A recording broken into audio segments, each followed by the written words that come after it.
ಮಹಾ ದುರಂತ. Silicon city ಬೆಂಗಳೂರಿನಲ್ಲಿ ಕಂಡು ಕೇಳರಿಯದ ರೀತಿಯಲ್ಲಿ ಮಹಾ ದುರಂತವೊಂದು ನಡೆದಿದೆ. ಈ ಹಿಂದೆ ಯಾವತ್ತೂ ಕೂಡ ಕಾಲ್ತುಳಿತ ಪ್ರಕರಣಕ್ಕೆ ಬೆಂಗಳೂರಿನ ಇತಿಹಾಸದಲ್ಲೇ ಸಾವನ್ನಪ್ಪಿರಲಿಲ್ಲ ಜನ. ಆದರೆ ಆರ್ಸಿಬಿ ಸಂಭ್ರಮ ಕಣ್ತುಂಬಿಕೊಳ್ಳಲಿಕ್ಕೆ ಬಂದವರು 11 ಮಂದಿ ಈಗ ಸಮಾಧಿಯಾಗಿದ್ದಾರೆ. ಸ್ಟೇಡಿಯಂನಲ್ಲಿ ಕಾಲ್ತುಳಿತಕ್ಕೆ 11 ಮಂದಿ ಸಾವನ್ನಪ್ಪಿದ್ದಾರೆ. 11 ಮಂದಿ ಮೃತರ ಮರಣೋತ್ತರ ಪರೀಕ್ಷೆಯು ಈಗಾಗಲೇ ಮುಕ್ತಾಯ ಆಗಿದೆ. ರಾತ್ರಿಯೇ ಮೃತದೇಹವನ್ನ ಪೊಲೀಸ್ನವರು ಹಸ್ತಾಂತರ ಮಾಡಿದ್ದಾರೆ. ನಿಜಕ್ಕೂ ಈ ಒಂದು ಬ್ಲ್ಯಾಕ್ ಮಾರ್ಕ್ ಇದು ಸಿಲಿಕಾನ್ ಸಿಟಿ ಬೆಂಗಳೂರಿಗೆ. ಬೌರಿಂಗ್ನಲ್ಲಿ 6 ಜನ, ವಿಕ್ಟೋರಿಯಾ ಆಸ್ಪತ್ರೆಯಲ್ಲಿ 5 ಮೃತದೇಹಗಳು, ವಿಕ್ಟೋರಿಯಾ ಆಸ್ಪತ್ರೆಯಲ್ಲಿ 5 ಮರಣೋತ್ತರ ಪರೀಕ್ಷೆ ಕೂಡ ನಡೀತು. ಇನ್ನು ಪೂರ್ಣಚಂದ್ರ, ಭೂಮಿಕ್, ಪ್ರಜ್ವಲ್, ಚಿನ್ಮಯ್ ಶೆಟ್ಟಿ, ಸಹನಾ, ಇನ್ನು ಬೌರಿಂಗ್ ಆಸ್ಪತ್ರೆಯಲ್ಲಿ ಒಟ್ಟು 6 ಮಂದಿ ಮರಣೋತ್ತರ ಪರೀಕ್ಷೆ ಆಗಿದೆ. ಒಟ್ಟು 11 ಜನ ಮೃತಪಟ್ಟಿರುವಂಥದ್ದು. ಅಕ್ಷತಾ, ದಿವ್ಯಾಂಶಿ, ಶಿವಲಿಂಗ, ಮನೋಜ್, ದೇವಿ ಮತ್ತು ಶರವಣ ಎಲ್ಲ 35 ವರ್ಷದ ಒಳಗಿನವರೇ ಇವರೆಲ್ಲ. ಈಗಾಗಲೇ ಕುಟುಂಬಸ್ಥರಿಗೆ ಮೃತದೇಹವನ್ನು ಪೊಲೀಸ್ನವರು ಹಸ್ತಾಂತರ ಮಾಡಿದ್ದಾರೆ. ಆರ್ಸಿಬಿ ಸಂಭ್ರಮ ಕಣ್ತುಂಬಿಕೊಳ್ಳಲಿಕ್ಕೆ ಬಂದವರು ಸಮಾಧಿಯಾಗಿದ್ದಾರೆ.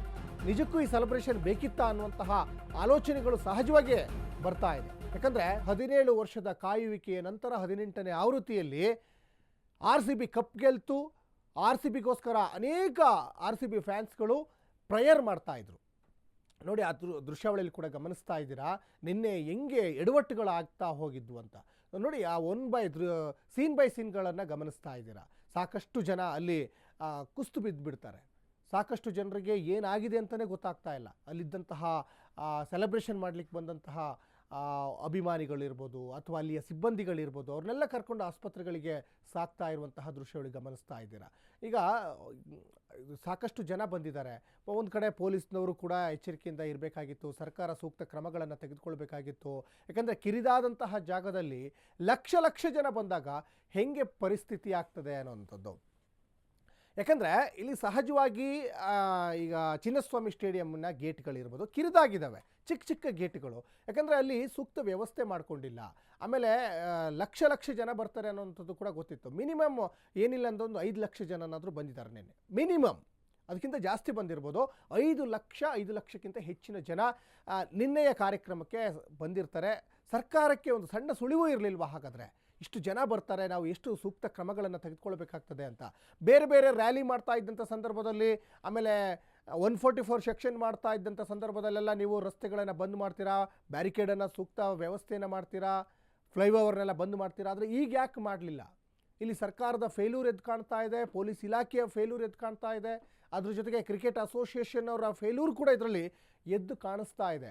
ಇವತ್ತು 11 ಜನ ಮೃತಪಟ್ಟಿದ್ದಾರೆ. ಎಲ್ಲರೂ ಕೂಡ ಅಮಾಯಕರು, ಎಲ್ಲರೂ ಕೂಡ ಖುಷಿಯಲ್ಲಿ ಮಿಂದೇಳಬೇಕು ಅಂತ ಬಂದಂಥವರು. ಈ ಜೀವಕ್ಕೆ ಹಾಗಾದರೆ ಹೊಣೆ ಯಾರು? ಈ ಜೀವಕ್ಕೆ ಯಾರು ಬೆಲೆ ಕೊಡ್ತಾರೆ? ಹಾಗಾದರೆ ಒಂದು ಕಡೆ ನಿನ್ನೆ ಸರ್ಕಾರ ಒಂದು ತಬ್ಬಿಬ್ಬು ಆಗುವಂಥ ಹೇಳಿಕೆಗಳನ್ನು ಕೊಡುವಂಥದ್ದು, ಆಮೇಲೆ ಮತ್ತೆ ಘಾಸಿ ಮಾಡುವಂಥ ಹೇಳಿಕೆಯನ್ನು ಕೊಡುವಂಥದ್ದು. ನಮ್ಮದು ತಪ್ಪೇ ಇಲ್ಲ ಅಂತ DCM DK ಶಿವಕುಮಾರ್ ಒಂದು ಕಡೆ ಹೇಳಿಕೆಯನ್ನು ಕೊಟ್ಟರು. ಬೆಂಗಳೂರು ಉಸ್ತುವಾರಿ ಸಚಿವರು ಅವರೇ, DCM ಅವರೇ ಇಷ್ಟು ತರಾತುರಿಯಲ್ಲಿ ಕಾರ್ಯಕ್ರಮ ಆಯೋಜನೆ ಮಾಡಬೇಕಾಗಿತ್ತಾ?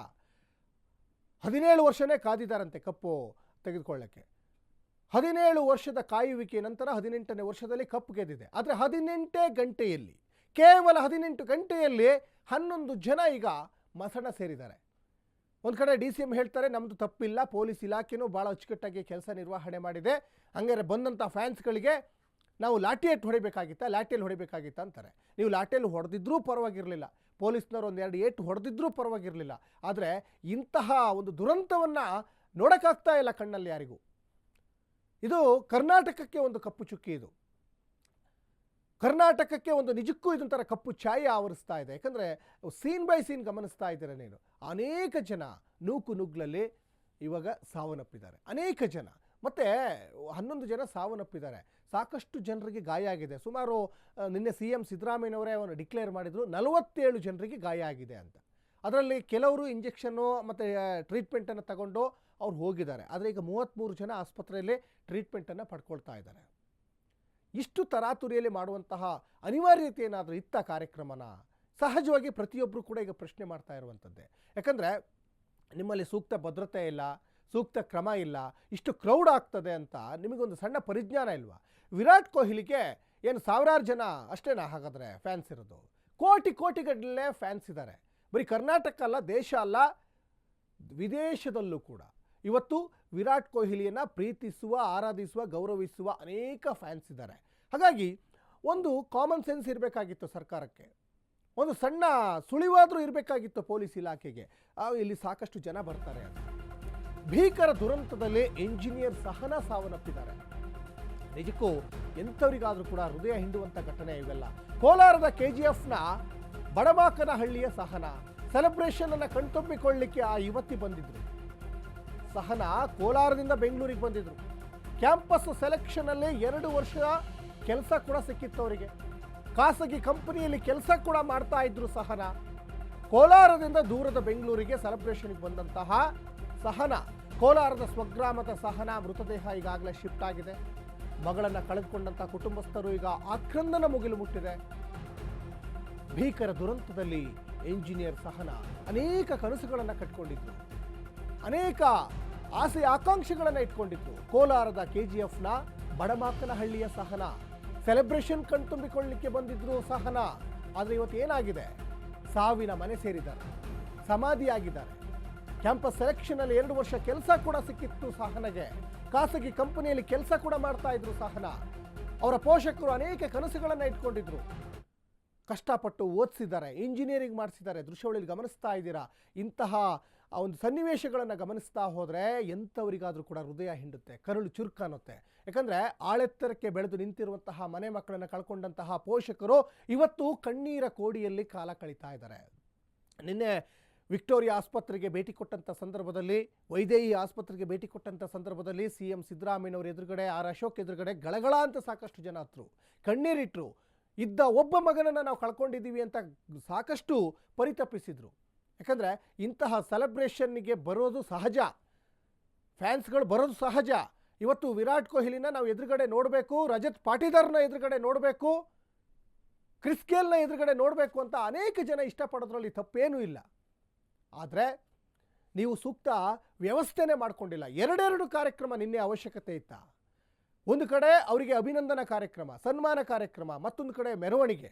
ನೀವು ಈ ಅಭಿನಂದನಾ ಕಾರ್ಯಕ್ರಮ ಎಲ್ಲವನ್ನು ಬದಿಗೊತ್ತಿ ಮೆರವಣಿಗೆನೇ ಮಾಡಿದರೆ ಅವ್ರ ಪಾಡಿಗೆ ಅವರು ಇರ್ತಾ ಇದ್ರು. ಆ ಮೆರವಣಿಗೆಯಲ್ಲಿ ಅವರು ಕೂಡ ಸಾಗೋರೇನ. ಇವತ್ತು ನೀವು ಏನು ಮಾಡಿಬಿಟ್ರಿ ಅಂದರೆ ಬ್ಯಾರಿಕೇಡನ್ನು ಹಾಕಿದ್ರಿ. ಸಣ್ಣ ಜಾಗದಲ್ಲಿ ಬ್ಯಾರಿಕೇಡನ್ನು ಹಾಕಿ ಅಲ್ಲಿ ಸೂಕ್ತ ವ್ಯವಸ್ಥೆಗಳನ್ನು ಮಾಡಲಿಲ್ಲ. ಒಂದು 5-6 ಎಕರೆ ಜಾಗ, ಏನು ತುಂಬ ದೊಡ್ಡದಾಗೇನಿಲ್ಲ. ಆಮೇಲೆ ಆ ಗೇಟ್ಗಳನ್ನು, ಚಿನ್ನಸ್ವಾಮಿ ಸ್ಟೇಡಿಯಂಗೆ ಒಳಗಡೆ ಹೋಗುವಂತಹ ಒಂದು ಪ್ರವೇಶ ದ್ವಾರಗಳನ್ನು ಗಮನಿಸಿದರೆ ಬಹಳ ಚಿಕ್ಕದಾಗಿದೆ, ಕಿರಿದಾಗಿದೆ, ಅದೇನು ತುಂಬ ದೊಡ್ಡದಾಗಿಲ್ಲ. ಆ ಜಾಗದಲ್ಲಿ ನೀವು ಲಕ್ಷ ಜನ ಒಂದೇ ಸಲ ಹೋದರೆ ಏನಾಗುತ್ತೆ? ಇಂತಹ ಸಣ್ಣ ಸಣ್ಣ ಮಕ್ಕಳು, ಆಮೇಲೆ ಶಾಲಾ ಕಾಲೇಜಿಗೆ ಹೋಗುವಂಥ ಮಕ್ಕಳೆಲ್ಲ ಕೆಳಗಡೆ ಕಾಲು ತುಳಿತಕ್ಕೆ ಬಲಿಯಾಗಿದ್ದಾರೆ. ನಿಮ್ಮಲ್ಲಿ ಯಾವುದೇ ರೀತಿಯಾದಂತಹ ಸೂಕ್ತ ಭದ್ರತೆ ಇಲ್ಲ. ಆಮೇಲೆ ಇಷ್ಟು ದೊಡ್ಡ ಕ್ರೌಡ್ ಇದ್ದಾಗ ಅಲ್ಲಿ ಪ್ರಾಥಮಿಕ ಚಿಕಿತ್ಸೆಯನ್ನು ಕೊಡಿಸ್ಲಿಕ್ಕೆ ನಿಮ್ಮ ಹತ್ರ ವ್ಯವಸ್ಥೆ ಇರಬೇಕಾಗ್ತದೆ, ಆ್ಯಂಬ್ಯುಲೆನ್ಸ್ ವ್ಯವಸ್ಥೆ ಅಲ್ಲಿ ಇರಬೇಕಾಗ್ತದೆ. ಯಾವ ವ್ಯವಸ್ಥೆನೂ ಇಲ್ಲ ನಿಮ್ಮಲ್ಲಿ. ಏನಾದರೂ ಎಡವಟ್ಟಾದರೆ, ಯಾವುದೇ ಒಂದು ದೊಡ್ಡ ಕಾರ್ಯಕ್ರಮ ನಡೀತಾ ಇದ್ದಂಥ ಸಂದರ್ಭದಲ್ಲಿ ಒಂದು 5 ಲಕ್ಷ 6 ಲಕ್ಷ ಜನ ಸೇರ್ತಾರೆ ಅಂದರೆ ಅಲ್ಲಿ ಅಗ್ನಿಶಾಮಕ ದಳ, ಪೊಲೀಸು, ಅದ್ರ ಜೊತೆಗೆ ಈ ಆ್ಯಂಬ್ಯುಲೆನ್ಸ್ ವ್ಯವಸ್ಥೆ ಎಲ್ಲವೂ ಕೂಡ ಅಲ್ಲಿ ವ್ಯವಸ್ಥೆಯನ್ನು ಮಾಡಬೇಕಾಗುತ್ತದೆ. ಆದರೆ ಇವ್ಯಾವೂ ಕೂಡ ಕಂಡು ಬಂದಂತೆ ಕಾಣಿಸ್ತಾ ಇರಲಿಲ್ಲ ನಿನ್ನೆಯಲ್ಲಿ. ಏಕಾಏಕಿಯಾಗಿ ಅಲ್ಲಿ ಒಳಗಡೆ ನುಗ್ಗಲಿಕ್ಕೆ ಪ್ರಯತ್ನ ಮಾಡಿದರು, ಬ್ಯಾರಿಕೇಡನ್ನು ಹತ್ತಲಿಕ್ಕೆ ಪ್ರಯತ್ನ ಮಾಡಿದರು. ಆಮೇಲೆ ಒಂದು 2,000-3,000 ಪೊಲೀಸ್ನವ್ರನ್ನ ನಿಯೋಜನೆ ಮಾಡಿದರು. ಇನ್ನೂ ಒಂದು 2,000 ಜನ ಪೊಲೀಸವ್ರನ್ನ ನಿಯೋಜನೆ ಮಾಡಿದರೆ ಏನಾದರೂ ಗಂಟು ಹೋಗ್ತಾ ಇತ್ತಾ ಸರ್ಕಾರದ್ದು? ಅಥವಾ ಗೃಹ ಇಲಾಖೆ ಗಂಟೆ ಏನಾದರೂ ಹೋಗ್ತಾ ಇತ್ತಾ? ಬೇರೆ ಬೇರೆ ಸಂದರ್ಭದಲ್ಲೆಲ್ಲ ಪೊಲೀಸ್ ನಿಯೋಜನೆ ಮಾಡ್ತೀರಾ. ಅತಿ ಸೂಕ್ಷ್ಮವಾಗಿ ನೀವು ಗಮನ ಇಡಬೇಕಾಗಿತ್ತು ನಿನ್ನೆಯ ಕಾರ್ಯಕ್ರಮದ ಮೇಲೆ. ಯಾಕಂದರೆ ನಿನ್ನೆ ಬಂದಂತಹ ಫ್ಯಾನ್ಸ್ಗಳು ಅವರು ತುಂಬ ಜೋಶಲ್ಲಿದ್ದರು. ಅಭಿಮಾನಿಗಳದ್ದು ತಪ್ಪು ಅಂತ ಹೇಳೋಕ್ಕಾಗಲ್ಲ. ಆಮೇಲೆ ಇಲ್ಲಿ ಅಭಿಮಾನಿಗಳು ಕೆಲವೊಂದು ಸಂದರ್ಭದಲ್ಲಿ ತುಂಬ ಅತಿರೇಕಕ್ಕೆ ಹೋಗಬಾರ್ದು. ನಿಮ್ಮ ಸೆಲೆಬ್ರೇಷನ್ನು ಲಿಮಿಟಲ್ಲಿರಬೇಕು. ಸ್ನೇಹಿತರ ಜೊತೆ ಖುಷಿಯಾಗಿ ಬಂದಿದ್ದ ಯುವಕ ಕಾಲ್ ತುಳಿತ ದುರಂತದಲ್ಲಿ 25 ವರ್ಷದ ಪೂರ್ಣಚಂದ್ರ ದುರ್ಮರಣ. 25 ವರ್ಷದ ಪೂರ್ಣಚಂದ್ರ ದುರ್ಮರಣ. ವಿಕ್ಟೋರಿಯಾ ಆಸ್ಪತ್ರೆಯಲ್ಲಿ ಮರಣೋತ್ತರ ಪರೀಕ್ಷೆ ಆಗಿದೆ. ಮಂಡ್ಯ ಜಿಲ್ಲೆಯ ರಾಯ ಸಮುದ್ರಕ್ಕೆ ಮೃತದೇಹ ಈಗಾಗಲೇ ರವಾನೆಯಾಗಿದೆ ಅನ್ನೋದು ಇಲ್ಲಿ ಗೊತ್ತಾಗ್ತಾ ಇದೆ. ಇನ್ನು ಬಿಲ್ಡರ್ ಸಂಸ್ಥೆಯಲ್ಲಿ ಉದ್ಯೋಗದಲ್ಲಿ ಪೂರ್ಣಚಂದ್ರ ಇದ್ದ. ಪೂರ್ಣಚಂದ್ರ ಮನೆಗೆ ಆಧಾರ ಸ್ತಂಭ ಕೂಡ ಆಗಿದ್ದ. ಮೈಸೂರಿನ ಬಿಲ್ಡರ್ ಸಂಸ್ಥೆಯಲ್ಲಿ ಪೂರ್ಣಚಂದ್ರ ಕೆಲಸ ಮಾಡ್ತಾ ಇದ್ದ 25 ವರ್ಷದ ಯುವಕ.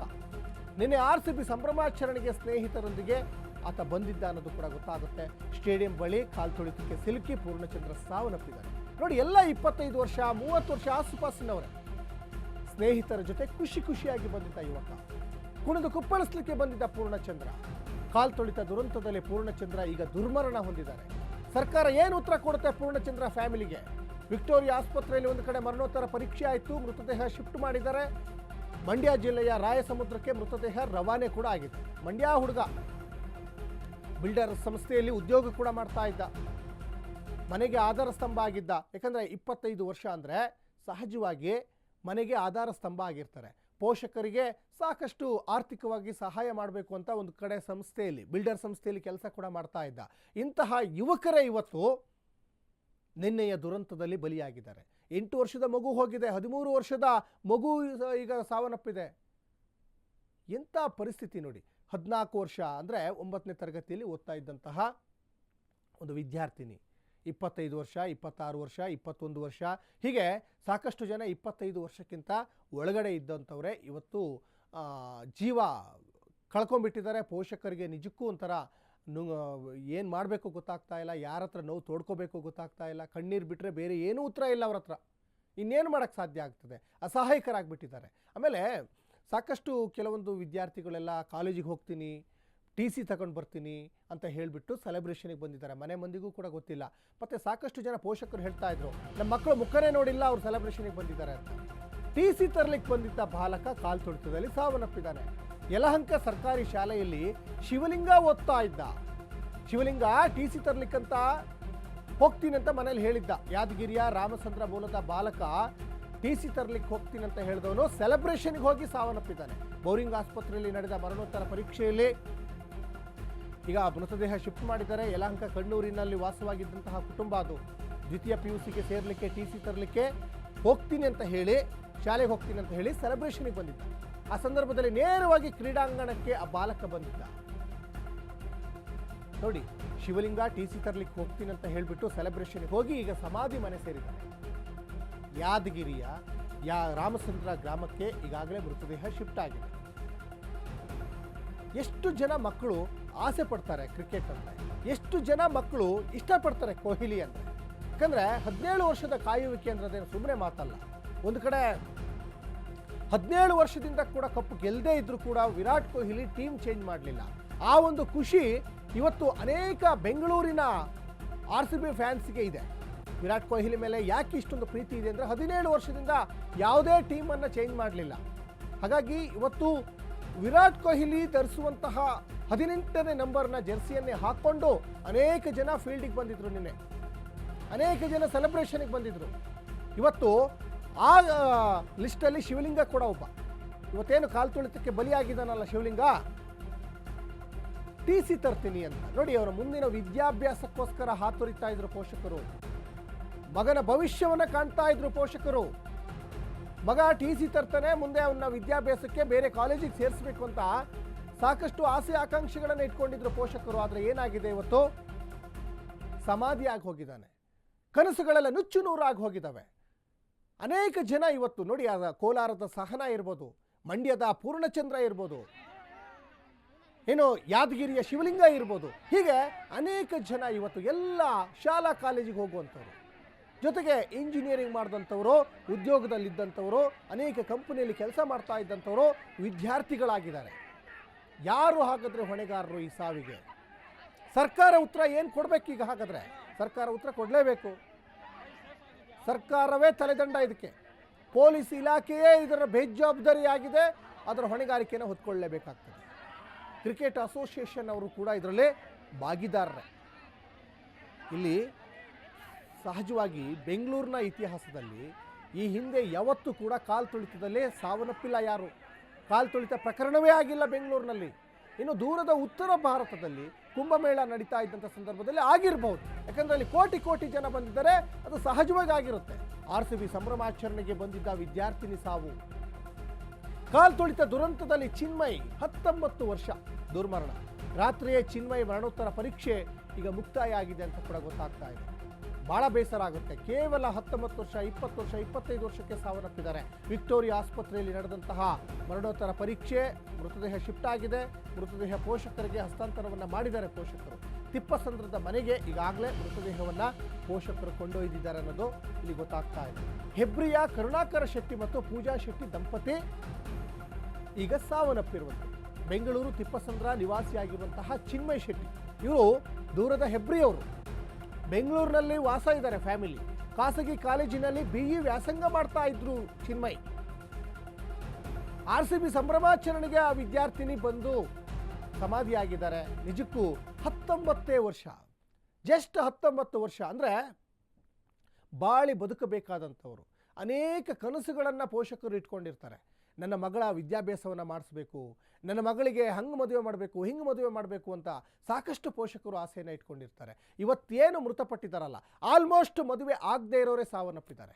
ಆಲ್ಮೋಸ್ಟ್ ಶಾಲಾ ಕಾಲೇಜಿಗೆ ಹೋಗ್ತಾ ಇದ್ದಂತಹ ಯೂತ್ಸ್ ಇವತ್ತು ಸಾವನ್ನಪ್ಪಿದ್ದಾರೆ. ಯಾಕಂದರೆ ಆ ಕ್ರಿಕೆಟ್ ಅನ್ನುವಂಥ ಒಂದು ಕ್ರೇಜ್ ಇದೆಯಲ್ಲ, ಯುವ ಸಮೂಹವನ್ನು ಅಷ್ಟು ಗಂಭೀರವಾಗಿ ಸೆಳೀತಾ ಇದೆ. ಚಿಕ್ಕಬಳ್ಳಾಪುರ ಮೂಲದ ಪ್ರಜ್ವಲ್ ದಾರುಣ ಸಾವನ್ನಪ್ಪಿದ್ದಾರೆ. ನಿನ್ನೆ ಖಾಸಗಿ ಕಂಪನಿಯ ಇಂಟರ್ವ್ಯೂ ಮುಗಿಸಿದ್ರು ಇದೇ ಪ್ರಜ್ವಲ್. ಖಾಸಗಿ ಕಂಪನಿಯಲ್ಲಿ ಇಂಟರ್ವ್ಯೂ ಮುಗಿಸಿದ್ರು. ಚಿಕ್ಕಬಳ್ಳಾಪುರದ ಚಿಂತಾಮಣಿಯ ಯುವಕ ಇವತ್ತು ಸಾವಿನ ಮನೆ ಸೇರಿದ್ದಾರೆ. ಸ್ಟೇಡಿಯಂ ತುಂಬ ಜನ ಬರ್ತಾರೆ, ಹೋಗಬೇಡ ಅಂತ ಪೋಷಕರು ಬುದ್ಧಿ ಹೇಳಿದ್ರು, ಕಿವಿ ಮಾತು ಹೇಳಿದ್ರು. ಮಗ ಪ್ರಜ್ವಲ್ಗೆ ಬುದ್ಧಿ ಹೇಳಿದ್ರು ಕೂಡ ಪೋಷಕರ ಮಾತನ್ನು ಧಿಕ್ಕರಿಸಿ ಆತ ಬಂದಿದ್ದ ಸ್ಟೇಡಿಯಂಗೆ. ಮನೆಯವರಿಗೆ ಹೇಳದೆ ಸೆಲೆಬ್ರೇಷನ್ಗೆ ಬಂದಿದ್ದ ಅನ್ನೋದು ಇಲ್ಲಿ ಗೊತ್ತಾಗ್ತಾ ಇದೆ. ಪ್ರಜ್ವಲ್ ಸಾವಿನ ಬಳಿಕ ಕುಟುಂಬಸ್ಥರಿಗೆ ಒಂದು ಕಡೆ ಮಾಹಿತಿ ಸಿಕ್ತು. ಇವತ್ತು ಚಿಂತಾಮಣಿಯಲ್ಲಿ ಪ್ರಜ್ವಲ್ ಅಂತ್ಯ ಸಂಸ್ಕಾರ ಆಯಿತು. ಕರುನಾಡಿಗೆ ಕರುನಾಡೆ ಸೂತಕದ ಛಾಯೆ. ಇವತ್ತು ಚಿಕ್ಕಬಳ್ಳಾಪುರ ಮೂಲದ ಅಲ್ಲಿ ಯುವಕ ಸಾವನ್ನಪ್ಪಿದ್ದಾನೆ. ದೃಶ್ಯಾವಳಿಯಲ್ಲಿ ಕೂಡ ಗಮನಿಸ್ತಾ ಇದ್ದೀರಾ. ಪ್ರಜ್ವಲ್ ಬದುಕಿ ಬಾಳ್ಬೇಕಾದಂತಹ ಪ್ರಜ್ವಲ್, ಬದುಕಿ ಬಾಳ್ಬೇಕಾದಂತಹ ಚಿನ್ಮಯ್, ಬದುಕಿ ಬಾಳ್ಬೇಕಾದಂತಹ ಪೂರ್ಣಚಂದ್ರ, ಬದುಕಿ ಬಾಳ್ಬೇಕಾದಂತಹ ಸಹನಾ, ಬದುಕಿ ಬಾಳ್ಬೇಕಾದಂತಹ ಶಿವಲಿಂಗ. ಅನೇಕ ಜನ ಇವತ್ತು ಸಾವಿನ ಮನೆ ಸೇರಿದ್ದಾರೆ. ಏನೂ ತಪ್ಪು ಮಾಡಿಲ್ಲ. ಎಲ್ಲರೂ ಕೂಡ ಕುಣಿದು ಕುಪ್ಪಳಿಸಬೇಕು ಅಂತ ಬಂದಂಥವರು. ಮಂಗಳವಾರ RCB ಪಂಜಾಬ್ ಮೇಲೆ ಗೆದ್ದಂಥ ಸಂದರ್ಭದಲ್ಲೇ ಪಟಾಕಿಯನ್ನು ಸಿಡಿಸಿದ್ರು. ಅನೇಕ ಕಡೆ ಪಟಾಕಿಯನ್ನು ಸಿಡಿಸಿ ದೀಪಾವಳಿ ಆಚರಣೆ ಮಾಡಿದರು. ನಿನ್ನೆ ಅನೇಕ ಕಡೆ ಹೋಳಿಗೆ ಊಟವನ್ನು ವಿತರಣೆ ಮಾಡಿ ಯುಗಾದಿ ಹಬ್ಬವನ್ನು ಮಾಡಿದರು. ಆದರೆ ಏನಾಗ್ತಾ ಇದೆ ಪರಿಸ್ಥಿತಿ ಅಂದರೆ, ಇಲ್ಲಿ ಸಾವಿನ ಮನೆ ಸೇರಿದರೆ 11 ಜನ, ಎಲ್ಲ ಯುವಕರೇ. ಯಾಕಂದರೆ ಕ್ರಿಕೆಟ್ ಯುವ ಸಮೂಹವನ್ನು ಅಷ್ಟು ಅಟ್ರಾಕ್ಟಿವ್ ಆಗಿ ಇವತ್ತು ಸೆಳೀತಾ ಇದೆ. ನಮ್ಮ ರಾಷ್ಟ್ರೀಯ ಕ್ರೀಡೆ ಹಾಕಿ ಆಗಿದ್ದರೂ ಕೂಡ ಇವತ್ತು ಹಾಕಿಯನ್ನು ಅಷ್ಟು ಲೈಕ್ ಮಾಡಲ್ಲ ಜನ. ಟೆನ್ನಿಸ್ ಮತ್ತು ಕಬಡ್ಡಿ, ಕ್ರಿಕೆಟ್ ಬಿಟ್ಟರೆ ಬೇರೆ ಯಾವ ಕ್ರೀಡೆಯನ್ನು ಅಷ್ಟು ಲೈಕ್ ಮಾಡಲ್ಲ. ಆದರೆ ಕ್ರಿಕೆಟ್ಟು ಇವತ್ತು ಯುವ ಸಮೂಹವನ್ನು ಸಿಕ್ಕಾಪಟ್ಟೆ ಅಟ್ರಾಕ್ಟ್ ಮಾಡ್ತಾ ಇದೆ.